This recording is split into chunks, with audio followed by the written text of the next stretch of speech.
not take it for granted that you take your time every Sunday to worship with us, and therefore we appreciate the Lord so very much because of each and every one of you.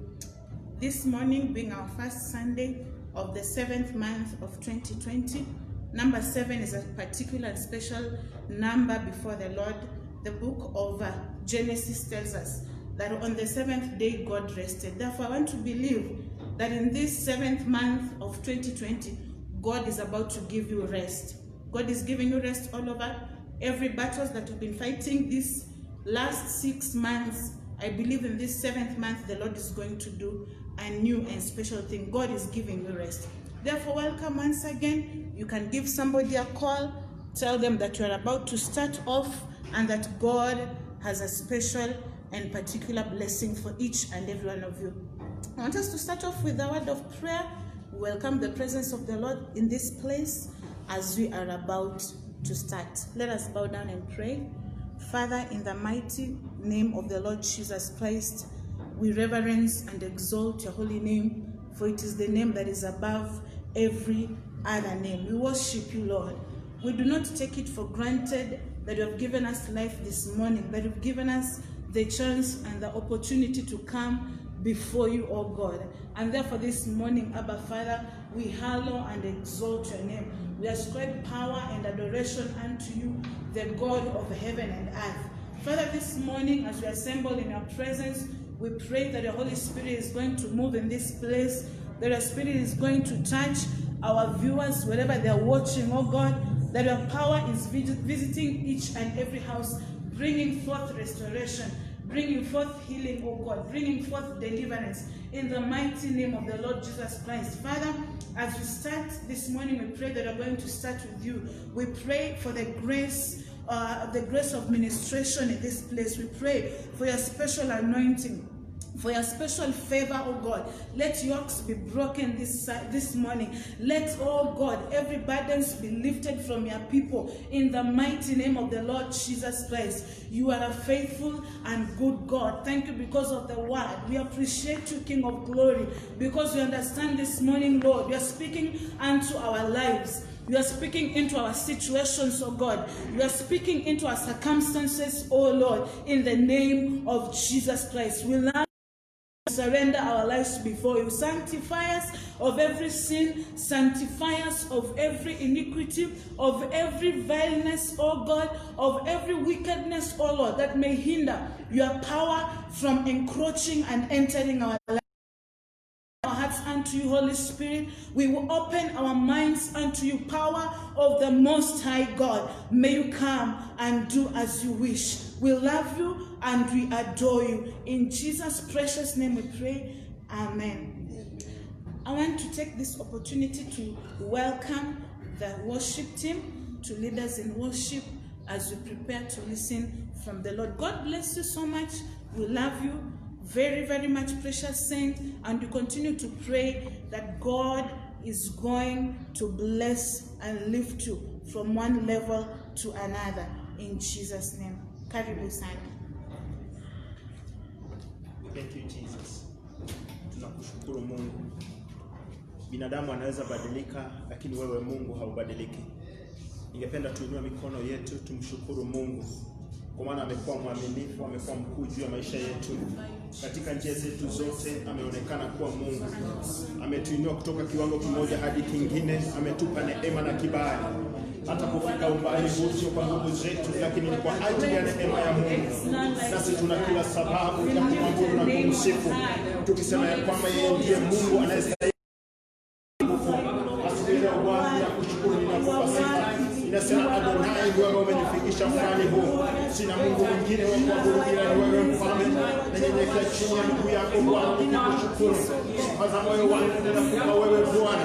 Inasema wewe ni Mungu unayestahili sifa zote na utukufu. Asubuhi hapa nipo hapo kwa ajili yako Mfalme, kwa ajili ya kuinua na kulisifu jina lako kwa sababu ya utakatifu na ukuu wako. Wewe ni Mungu usiyeshindwa wala kubadilika kwa jambo lolote. Sifa zote na utukufu zikurudie. Maabudu haya Yesu asiye kafike kitini pako. Nakubali maabudu haya, maana wewe ni Mungu unayestahili sifa zote na utukufu. We are here heavenly King of glory katika mlima huu. Nasi tunakurudishia sifa zote na utukufu. Tunasema wewe ni Mungu, wewe ni Mungu, wewe ni Mungu. Asante Bwana. We thank you, Jesus. Thank you, Jehovah. We thank you, Jesus. We thank you, Jesus. You are the great I am. You are the big one. You are the true God. You are the middle of the Hakuna Mungu mwingine aliye kama wewe. Hakuna Mungu mwingine aliye kama wewe. Hakuna Mungu mwingine aliye kama wewe. Hakuna Mungu mwingine aliye kama wewe. Hakuna Mungu mwingine aliye kama wewe. Hakuna Mungu mwingine aliye kama maishani mwetu. Hakuna Mungu mwingine aliye kama wewe. Hakuna Mungu mwingine aliye kama wewe. Mbali umetuleta, sema wewe ni Bwana. Hakuna Mungu mwingine aliye kama wewe. Hakuna Mungu mwingine, sema aliye kama wewe. Hakuna Mungu mwingine aliye kama wewe. Hakuna Mungu mwingine aliye kama wewe. Hakuna Mungu mwingine aliye kama wewe. Baba, wewe ulinganishwi. Baba, wewe hufananishwi. Hakuna Mungu mwingine aliye kama wewe. Hakuna Mungu mwingine, twasema aliye kama wewe. Sema hakuna Mungu mwingine aliye kama wewe. Ni wewe Bwana, ni wewe Bwana, ni wewe Bwana, ni wewe Bwana, oh, ni wewe Bwana, ni wewe Bwana, ni wewe Bwana, ni wewe Bwana, oh, ni wewe tunakuabudu Bwana, ni wewe Bwana, ni wewe Bwana, ni wewe Bwana, oh, ni wewe mponyaji wetu, ni wewe Bwana, ni wewe Bwana, ni wewe Bwana, ni wewe Bwana, oh, ni wewe unayetutosha Bwana, ni wewe Bwana, ni wewe, sema ni wewe Bwana, ni wewe Bwana, oh, ni wewe kimbilio langu, ni wewe Bwana, ni wewe Bwana, ni wewe Bwana, ni wewe, twasema ni wewe, oh, ni wewe katika hali zote. yote. Ni wewe Bwana, ni wewe Bwana, ni wewe, ni wewe Bwana, ni wewe, ni wewe Bwana. Thank you Jesus, and bless you because of the Father. Glory and honor be unto you, man. Wewe ni Mungu mwaminifu. We send you this you, is your Lord who has brought us this far. Nasi tunakuinua na kusema ni asante. We bless your holy name. We honor you because you're the King of glory. Thank you, Jesus. I surrender my life to Jesus. I surrender all. I surrender my life to Jesus. I surrender all. I surrender my life to Jesus. I surrender all that I have. I surrender my life to Jesus. I surrender all that I have. I surrender my life to Jesus. I surrender all. Give God a mighty hand clap. Amen, amen, amen. Precious saints, we believe that the Lord is continuing to bless you wherever you are. We are about to listen to the word. The word of God says in the book of Isaiah that he can never send his word void, that his word can never return to him without accomplishing his purpose, the purpose by which he has sent it for. The word of God is powerful. It is sharper than a two-edged sword. The word of God is able. By his word, the heavens and the earth were created.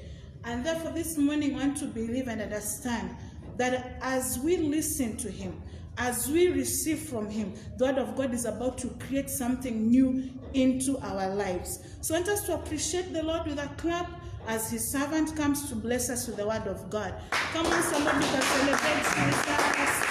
Hallelujah, hallelujah, hallelujah, hallelujah.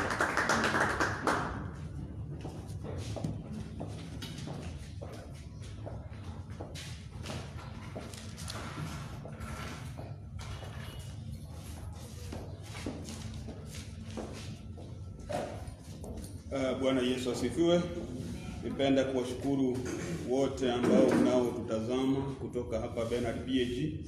Mahali popote mlipo, Mungu awabariki sana. Kwa hivyo hii ni ibada yetu ya kwanza tunapokuja kwenye live. Tunaomba ya kwamba mahali popote huko like na ucomment nasi tunapatikana kama Patrick Gungu ama Bernard PAG kwa Facebook. Na tena tunapatikana tena YouTube kama Patrick Gungu. Kwa hivyo unaweza kusubscribe na kulike na Bwana atakubariki sana. Nataka kuwashukuru na kushukuru Mungu pia kwa sababu ya kutupa mwezi huu, mwezi mpya, mwezi wa Julai. Kwa hivyo nataka ni waombee happy new month mahali popote mko. Kwa hivyo siku ya leo nataka nilete ujumbe kutoka kwa kitabu cha Mathayo ama Injili kama aliyoiandika Mathayo. Nitasoma pale mlango wa 21 mstari wa 33 hadi 46. Matthew chapter 21 verses 33 up to 46. Pia nitasoma Petero wa kwanza chapter 2 5 to 8. First Peter chapter 2 5 to 8. Mathayo nimesema ni mlango wa 21 mstari wa 42 hadi 46. Na Petero wa kwanza nimesema ni mlango wa 2 mstari ni wa 5 hadi wa 8. Basi kwa hivyo tusome Mathayo 21 Mathayo 21 42 to 40. Nasema hivi: Yesu akawaambia, hamkupata kusoma katika maandiko, jiwe waliolikataa waashi, hilo limekuwa jiwe kuu la pembeni. Neno hili limetoka kwa Bwana, nalo ni ajabu machoni petu.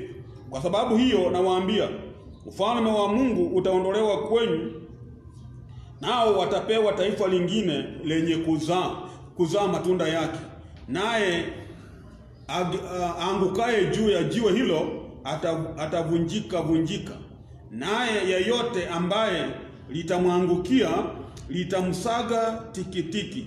Wakuu wa makuhani na Mafarisayo waliposikia mifano yake, walitambua ya kuwa anawanenea wao. Nao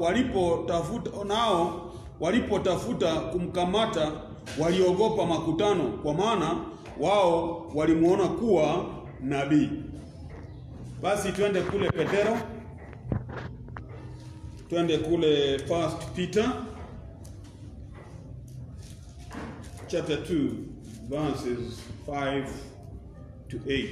Neno la Mungu linasema hivi: nyinyi nanyi kama mawe yaliyo hai, mmejengwa muwe nyumba ya Roho, ukuhani mtakatifu, mtoe dhabihu za roho zinazokubaliwa na Mungu kwa njia ya Yesu Kristo.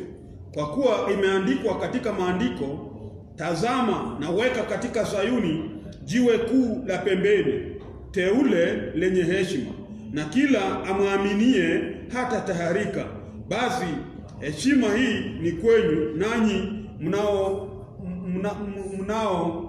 mnaomwamini, bali kwao wasio mwamini, jiwe waliolikataa waashi limekuwa jiwe kuu la pembeni. Bwana abariki andiko.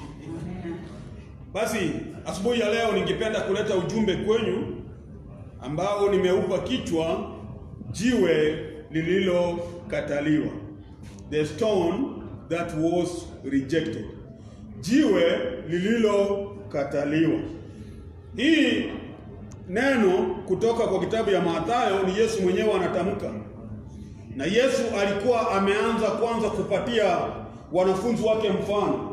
Amewapa mfano ya mtu aliyepanda shamba, akaweka ua, akajenga mnara, akatengeneza vizuri na akaenda safari. Na alipotuma mfanyakazi kuja kuangalia, alikamatwa, akauawa. Na pia akakuja akatuma mtoto wake, pia wakamkataa, wakamuua. Na ndipo Yesu anakuja anasema ya kwamba hamujasoma katika maandiko ya kwamba jiwe kuu lililokataliwa limekuwa jiwe kuu la pembeni. Bwana Yesu asifiwe sana. Bwana Yesu asifiwe sana. Anakuja anasema ya kwamba hamkusoma katika maandiko. Yesu anamaanisha nini? Yesu anawarifaa ama anawapeleka katika kitabu cha Zaburi anawapeleka 118 mstari wa 22 kufika 23 pale, ambayo inazungumza kuhusu jiwe kuu ambalo limeweka kule Sayuni, ambalo limekataliwa na ni jiwe kuu la pembeni. Na anasema ya kwamba yeyote atakayejikua katika jiwe hili basi atavunjika, ama yule yote ambao jiwe hili litamwangukia basi litamsaga. Bwana Yesu asifiwe. Yesu anazungumza nini? Yesu anazungumza juu yake mwenyewe, ambayo tunaelezwa vizuri katika Petero. Petero anasema kwamba sisi ni mawe hai ambayo inajenga ama imejengwa, lakini kuna jiwe kuu la pembeni lililo hai, jiwe lenye dhamana, jiwe lililochaguliwa, jiwe ambalo liko pembeni, jiwe kuu ambalo liko pembeni. Petero anazungumza mambo ya Yesu Kristo. Bwana Yesu asifiwe. Yesu Kristo ndiyo hiyo jiwe. Biblia inasema ya kwamba lilikataliwa na waasi. Waasi ni wale wajenzi. Ya kwamba mtu anapojenga ama fundi anapojenga mjengo, kuna jiwe linawekwa pembeni. Na jiwe hili linakuwa la kwanza kuwekwa, na katika jiwe hili ndio wanaweka laini, kuweka nyumba katika laini. Mawe mengine yote inapokuja jengo lazima ifuate ile laini ambayo imetoka kwa lile jiwe la pembeni, the chief cornerstone. Na hii jiwe la pembeni litakapoenda kombo, ama kama halijawekwa vizuri, basi nyumba itaenda kombo.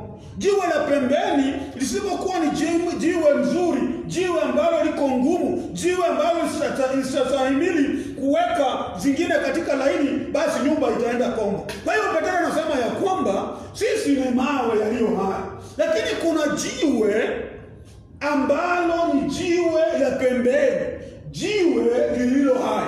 Bwana Yesu asifiwe. Bwana Yesu asifiwe. Ambaye nyumba hii inajengwa, yani sisi tunajengwa, lakini kuna jiwe ambalo liko la pembeni ambalo tunajengwa kupitia kwa jiwe hili. Ya kwamba hatuwezi kukua pasipo Kristo. Ya kwamba hatuwezi kusimama pasipo Kristo. Ya kwamba hatuwezi kuwa vizuri pasipo Kristo. Maana Kristo ni jiwe kuu la pembeni. Na Biblia inasema ya kwamba jiwe hili lilikataliwa. Yaani wakati Yesu alipokuja wengi walimkataa. Na pia hata saa hii wakati huu wengi bado wanamkataa Kristo. Hawajatambua kwamba Kristo ndiwe jiwe kuu la pembeni. Na hii jiwe liko tofauti na mambo mengine. Kwa nini? Biblia imesema ya kwamba ni jiwe teule. It is a choice stone. Ni jiwe ambalo limechaguliwa. Na Biblia inasema nini? Limechaguliwa na Mungu. Yeye alichaguliwa na mtu mwingine. Yesu amechaguliwa na Mungu Baba. Yesu ametumwa na Mungu Baba. Yesu ni mpendwa na mwana wa pekee wa Mungu Baba. Na ndio sababu Biblia inasema ya kwamba jiwe hili lilikataliwa kwa sababu liko tofauti. Yaani wajenzi walipoangalia kama liko tofauti, wanapolitazama wanaona liko kama mawe mengine, ndipo lilikataliwa. Lakini jiwe ambalo limeteuliwa, ni jiwe ambalo limechaguliwa. Biblia inasema ya kwamba ni jiwe la dhamani. Bwana Yesu asifiwe. Bwana Yesu asifiwe. Kwa hivyo hii jiwe lilikataliwa, ama jiwe hili linakataliwa. Kuna mtu mahali bado anakataa jiwe hili, lakini Biblia inatuambia namna gani? Katika jiwe hili basi wengi watajikwaa. Katika jiwe hili litakapoangukia wengine litawashaga. Ya kwamba Yesu ndiye atakayetuhukumu tusipomtii na kumfuata. Maana yeye ndio jiwe lililokataliwa, ama ni jiwe lililochaguliwa na kuteuliwa na Mungu Baba. Bwana Yesu asifiwe. Amen. Kwa hiyo asubuhi ya leo nataka nikupe faida nne ambazo tunazipata katika jiwe hili. Ya kwamba ni lazima tukubali jiwe hili, maana ni jiwe liko na faida ndani ya maisha yetu. Ni jiwe ambalo liko na faida ndani ya maisha yako. Kwa hiyo nakupa sababu nne, the four importance of the rejected stone. Sababu ya kwanza, neno la Mungu linatoa kuambia katika Petro wa kwanza 2:4-7 ya kwamba ni jiwe kuu la pembeni. Yesu ni jiwe kuu la pembeni. Ya faida tunapata faida kwa jiwe kuu la pembeni namna gani? Ya kwamba katika jiwe hili nyumba inajengwa. Ya kwamba pasipo jiwe hili hakuna mawe mengine yanaweza kusimama. In other words, inatuambia ya kwamba pasipo Yesu Kristo ndani ya maisha yako hauwezi kusimama. Ya kwamba pasipo Yesu Kristo katika njia zako hauwezi kufaulu. Maana yeye ndio jiwe kuu la pembeni. Na sio kama jiwe tu zingine, bali Biblia inaweka bayana ya kwamba ni jiwe la pekee. Na kwamba Yesu Kristo ndio jiwe la pekee na ni jiwe la pembeni. Is a chief cornerstone, ambaye ya kwamba mambo yetu, mipango zetu, njia zetu haiwezi kufaulu tusipolinganisha na jiwe kuu lililo pembeni. Sawasawa na wajenzi wanapojenga nyumba, wasipolainisha jiwe kuu la pembeni, wasipoweka mawe wengine iwe laini katika jiwe kuu la pembeni, nyumba inaenda kombo. Na nataka nikwambie, maisha yako isipokuwa katika laini moja na Yesu Kristo, basi maisha yako itaenda kombo. Maisha yako yasipolingana na Yesu Kristo, maisha yako hayatakuwa mazuri. Wakati mpendwa, nataka nikwambie kwamba afadhali uchague jiwe kuu lililokataliwa na wengine. Wewe ulikumbatie jiwe hili, maana ni jiwe kuu la pembeni. Ni jiwe kuu ambalo limechaguliwa, jiwe kuu ambalo limetengwa, ni jiwe kuu ambalo ni la dhamana mbele ya macho ya Mungu. Wapendwa, maisha yetu mahali popote unapolitazama kutoka, wacha tuyaweke katika jiwe hili ambalo ni Yesu Kristo. jiwe hili ambalo ni jiwe imara, jiwe hili ambalo ni jiwe kuu, jiwe hili ambalo ni jiwe la dhamana. Kuna katika ulimwengu huu ambao tunaishi, kuna mawe mengine ambayo ni ya dhamana sana. Unaposikia kuna mawe kama dhahabu, unaposikia mawe kama diamond, basi unaposikia mawe zingine ambazo ziko na majina tofauti tofauti, ni mawe ya dhamana ambayo ukiipatia unajua umepata kitu cha dhamani. Lakini nataka nikwambie, jiwe lilo la dhamani ni jiwe kuu ambalo liko pembeni, na hilo jiwe linaitwa Yesu Kristo. Bwana Yesu asifiwe. Yesu Kristo ni wa dhamani. Nataka ukumbatie jiwe hili, usiwe kama wale waliolikataa, usiwe kama wale wanaolikataa hata wakati wa leo. Ni jiwe kuu la pembeni. Hatuwezi kusimama, maana Biblia inasema ya kwamba tumejengwa kwa mawe, na mawe haya hayawezi kusimama, mawe haya hayawezi kuwa na msimamo yasipolinganisha na jiwe kuu la pembeni ambalo ni Yesu Kristo. Jiwe lililotengwa, jiwe lililoteuliwa, jiwe la dhamana. Nataka nikuambie mahali popote unaponisikiza, afadhali ukapate kulipokea na kulikubali jiwe hili ambalo ni jiwe ni Yesu Kristo.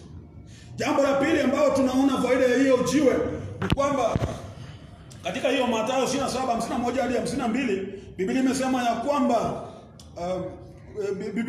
ya kwamba Yesu wakati ule alipokuwa anatoa roho, ama wakati Yesu alikuwa amesulubishwa, na katika wakati ule sasa Yesu anataka kutoa roho. Unaposoma katika Mathayo 27:51 hadi 52, unasikia ya kwamba basi kulikuwa na tetemeko ya ardhi na miamba ikapasuka. Bwana Yesu asifiwe. Miamba ikapasuka. Nataka nikwambie namna gani? Nataka nikwambie jiwe hili ni jiwe linaopasua miamba. Ya kwamba ni jiwe ambao mwamba yoyote ama mawe mengine yoyote hayawezi kusimama kwa mbele ya jiwe hili. Ya kwamba wakati Yesu alipokuwa akitoa roho, basi miamba ilipasuka. Biblia inasema ya kwamba hata wafu waliokuwa makaburini, makaburi yalifunguka. Kwa sababu gani? Jiwe hili lilipasua miamba. Nami nataka nikwambie hivi, jiwe hili ambalo ni jiwe hai, jiwe hili ambalo ni Yesu Kristo, linapasua miamba. Sijui ni kitu gani kigumu ndani ya maisha yako, sijui ni ugumu gani unaoona katika maisha yako. Yesu anapasua miamba. Yesu anapasua mawe yaliyo magumu. Nataka nikwambie ya kwamba katika maisha yetu tumekuwa na mawe. Maisha yetu tumekutana na mawe. Mawe ni vizingiti, mawe ni vile vitu vinatuzuia, mawe ni vitu vinafunika baraka zetu, mawe ni vitu ambavyo vimetufinyilia tukose kuinuka, mawe ni vile vitu ambavyo vimetusongesha katika ukuta. Lakini jiwe hili ambalo ni Yesu Kristo linapasua miamba. Na nataka nikuombea kwamba Yesu akapasue miamba. Miamba zilizofungwa baraka zako, Yesu akapasue. Miamba zilizofungwa njia yako, Yesu akapasue. Miamba iliyofunga nyumba yako, Yesu akapasue. Miamba iliyofunga baraka zako, Yesu akapasue, kwa sababu ni mwamba unaopasua miamba. Yesu akapasue miamba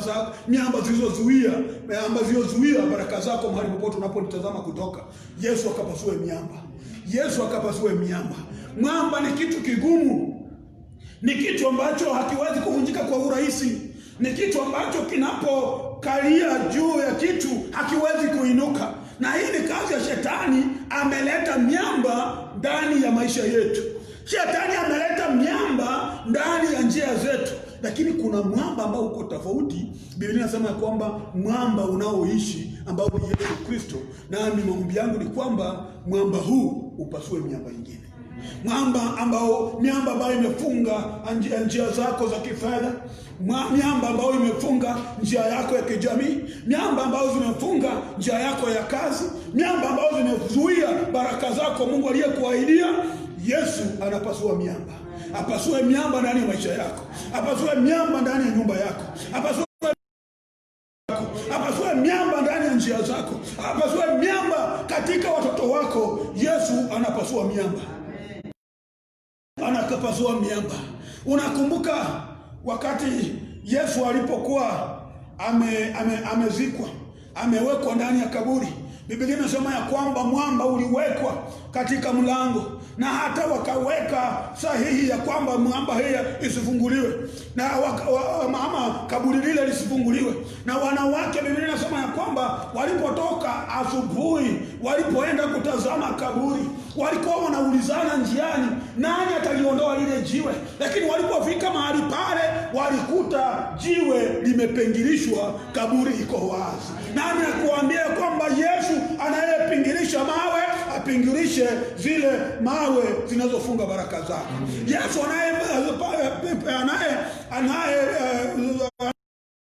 fungua mawe zilizofunga, basi Yesu akapata kupingilisha. Nataka nikuombee mahali popote ulipo, Yesu apingilishe ile jiwe. Wanawake walikuwa wanaulizana nani atakayekutolea, lakini jiwe lililo hai lilitoa ile mwamba. Jiwe lililo hai lilitangulia likapingilisha lile jiwe. Yesu apingilishe mawe.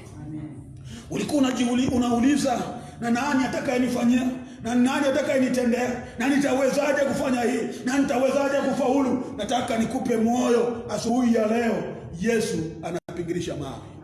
Yesu anapingilisha mawe. Yesu aondoe mawe. Unakumbuka Lazaro alipokuwa amekufa na Yesu akakuja, na Biblia inasema kwamba ilikuwa imepita siku 4 ya Lazaro akiwa kaburini, na Yesu alipofika mahali pale, Yesu, Biblia inasema ya kwamba aliwaambia ondoeni jiwe. Wakasema Bwana ananuka. Akasema ondoeni jiwe. Walipoondoa jiwe, Lazaro alitoka. Yesu anaamrisha mawe inatoka. Yesu anaamrisha njia zinafunguka. Yesu anaamrisha baraka zinakuja. Yesu anaamrisha kazi zinapatikana. Yesu anaamrisha matendo na mambo inafanyika. Yesu anaamrisha yaliyo magumu kwa wanadamu yanakuwa rahisi kwa Mungu, kwa sababu Yesu anaamrisha. Na Yesu akaamrishe mawe yatoke njiani mwako. Na Yesu akaamrishe mawe zitoke njiani mwako. Na Yesu akaamrishe mawe yakakuondokee, maana Yesu anaondoa mawe. Bwana Yesu asifiwe. Faida nyingine ya jiwe hili tunalipata pale Zaburi 18 mstari wa 2.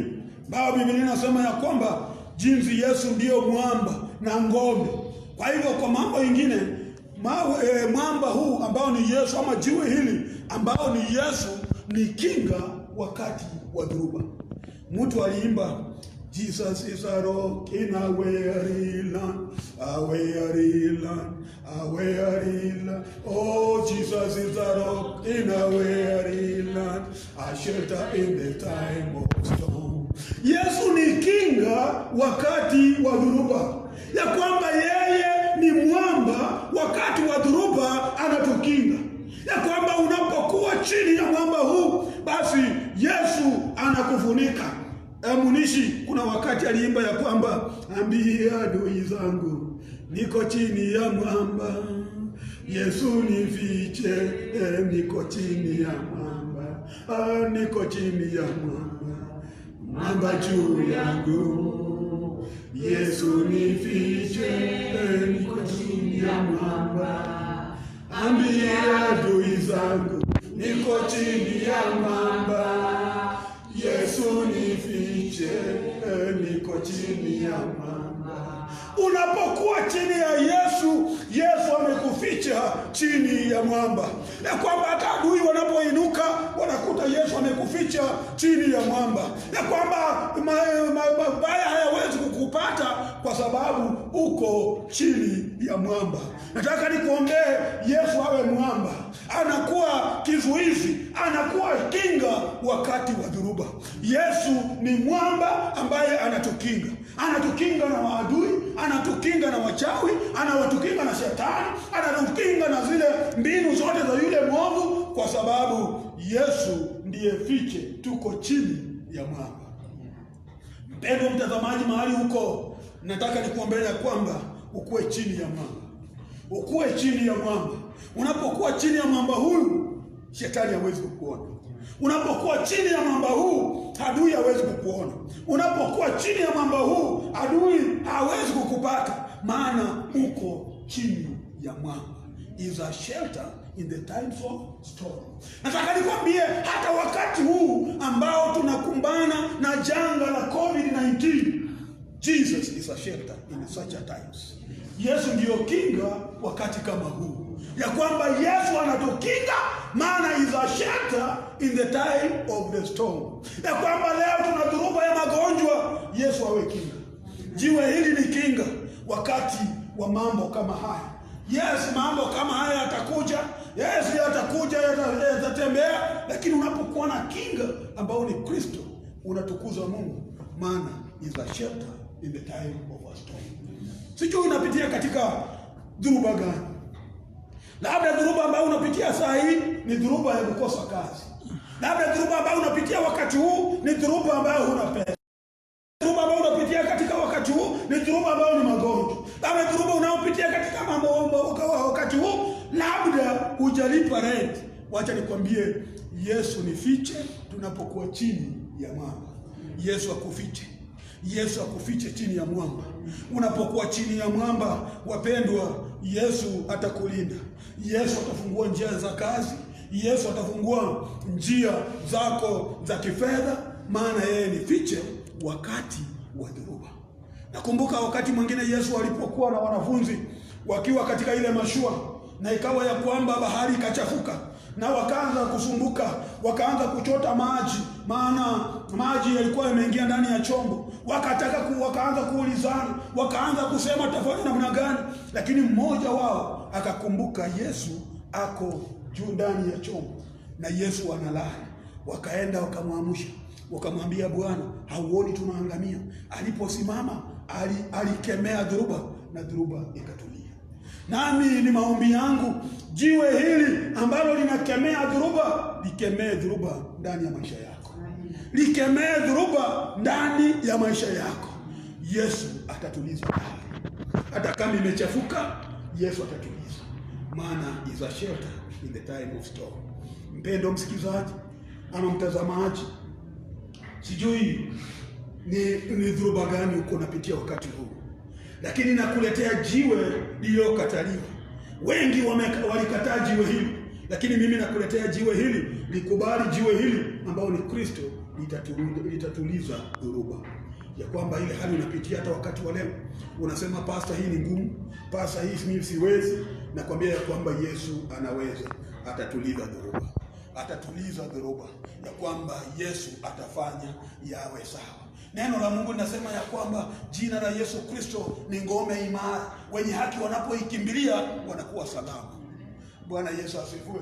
Tunapoikimbilia jina hili tunakuwa salama.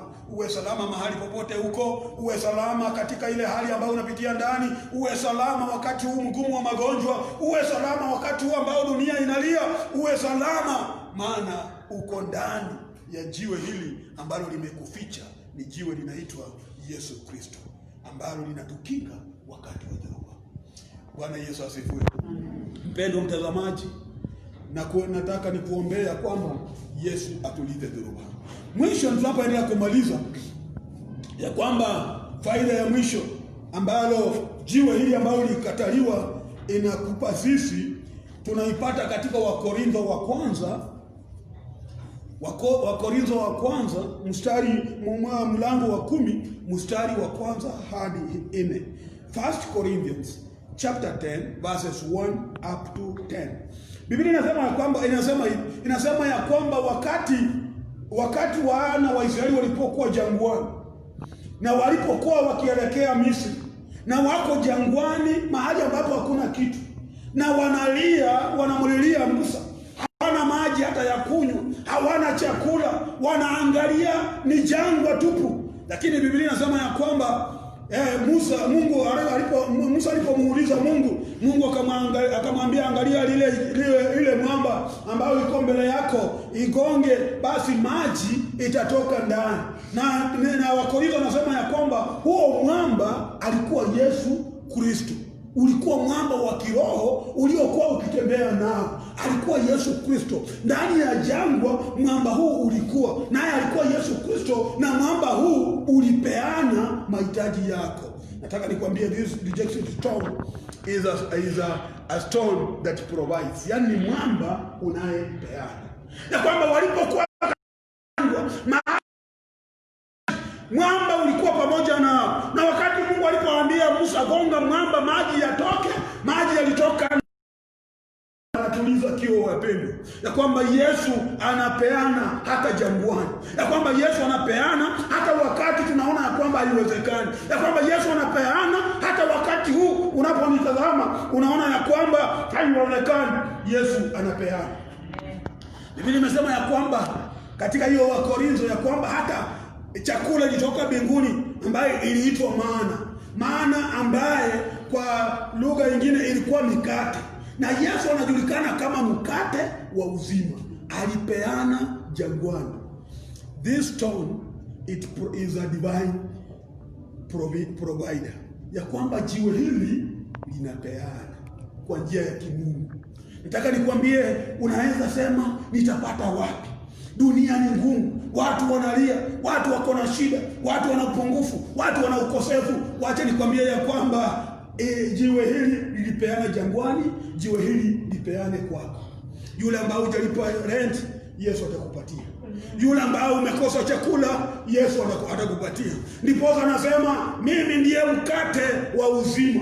Yesu ndiyo mkate, maana alipeana jangwani. Kama alipeana jangwani, kwa nini asipeane leo?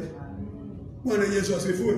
Walipokuwa hawana nyuma, hawana mbele, hawana mashamba ya kulima, maana wako katika safarini, hawana chochote, Yesu alinyunyiza mikate kutoka mbinguni, wakala wakashiba, akaleta maji kutoka katika mwamba, wakakunywa, kio ikatulia.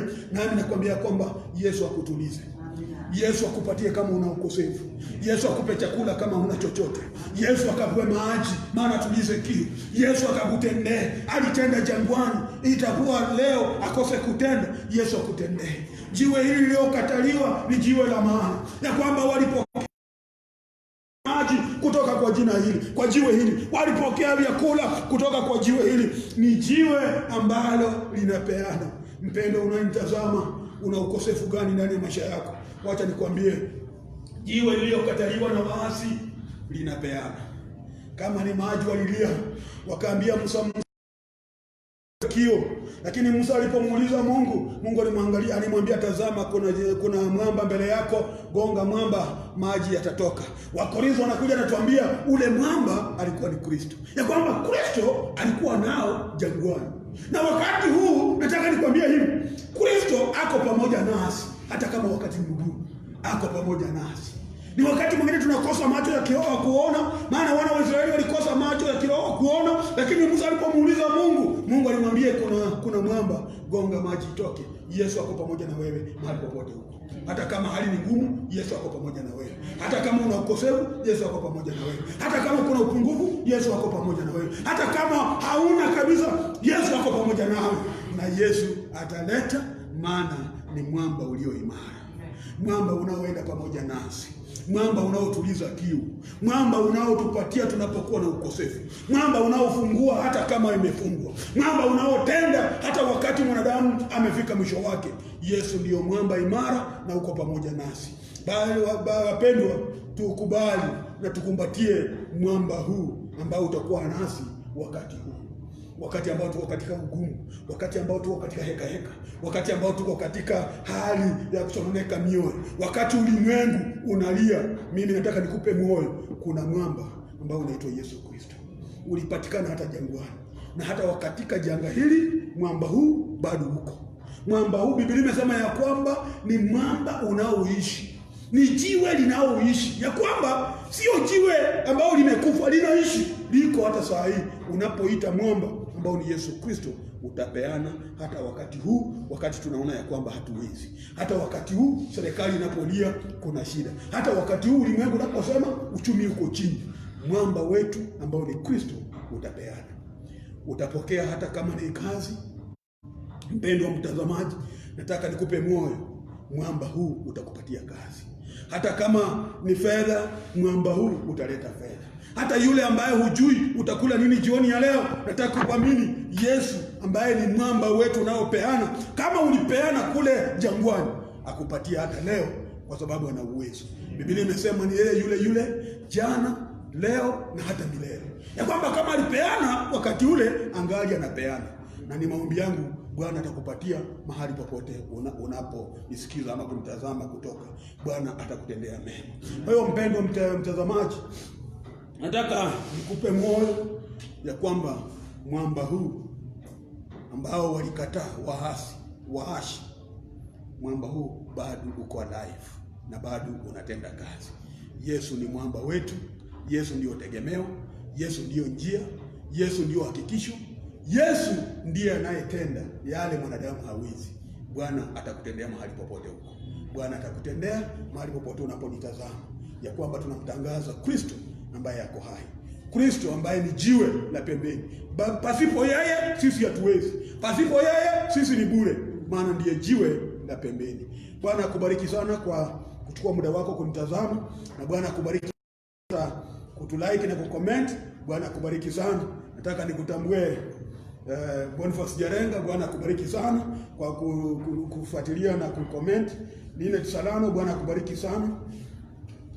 Kuraji na Kot, Bwana akubariki sana. Mori na Abedi, Bwana akubariki. Ingabile Serafim, Bwana akubariki sana. Shish Obedi, Bwana akubariki. Levi Midambo, Bwana akubariki sana. Morina Omolo, Bwana akubariki. Jose Kwaya, Bwana akubariki. Wamare Juma mchungaji, Bwana akubariki sana. Na Benson Shikoto, Bwana akubariki sana. Kwa wote ambao mnatutazama na kutufuatilia, Bwana akubariki sana. Bwana Juma kutoka kule Ujerumani unatufuatilia, Bwana akubariki sana. Kwa hiyo wapendwa watazamaji, nataka niseme hivi ya kwamba kunaye Yesu ambaye anayetua kuwa pamoja nasi hata kama hali ni ngumu. Ingawa jiwe hilo lilikataliwa, hawakujua dhamana. Wewe tambua dhamana ya jiwe hili na Yesu atakubariki sana. Asante sana kwa kunifuatilia na kututazama. Basi kutoka hapa Bernard, kwa sababu tuna stream live. Mungu awabariki na neema ya Kristo iwe pamoja nanyi. Mwezi huu wa Julai, naomba jiwe hili lifungue milango. Milango zifunguke mwezi huu, uwe mwezi wa tofauti, uwe mwezi wa baraka, uwe mwezi wa kuinuliwa, uwe mwezi ambapo tutatazama na tuseme kwa hakika Bwana ametenda. Na tutakushukuru kwa sababu tunashukuru Mungu kwa sababu Mungu anaweza. Kabla nikaribishe praise and worship, wamalize na worship, wacha nikuombee mahali huko. Baba, katika jina la Yesu Kristo, na wema wako na fadhili zako, Baba wetu, neno lako limetukumbusha asubuhi ya leo, wewe ni jiwe kuu la pembeni, jiwe ambalo waasi walilikataa, lakini jiwe hili Baba, neno lako limetuonyesha ni jiwe la maana ndani ya mioyo yetu, ni jiwe la maana ndani ya maisha yetu, ni jiwe la maana ambalo Baba, tunapokuwa na jiwe hili ambalo ni Kristo, tutakuwa salama, maana tutakingwa, maana tutalindwa, maana tutapewa, kwa sababu jiwe la Yesu Kristo ni jiwe ambalo liko hai na bado linatenda hata wakati wa leo. Asante kwa sababu Baba, jiwe hili liwatendea wana wa Israeli katika jangwa, nasi Baba utatutendea wakati huu, wakati mgumu, wakati dunia inalia, wakati dunia inasema kuna ugumu. Jiwe hili ambalo ni Kristo litatenda. Nasi Baba tainua jina lako, maana wewe ni Mungu. Mtazamaji wangu mahali popote anaponitazama, na muombea baraka zako Mwenyezi Mungu. Naomba mwezi huu tenda jambo ndani ya maisha yake, ili Baba akakutumainie na hata akakuabudu akijua kwamba wewe ni Bwana. Nasi tutakuinua kwa sababu wewe ni Jehova. Na ni kwa Kristo nimeomba na kuamini. Amen. Asante, Bwana awabariki. Mwamba, mwamba, mwamba, mwamba.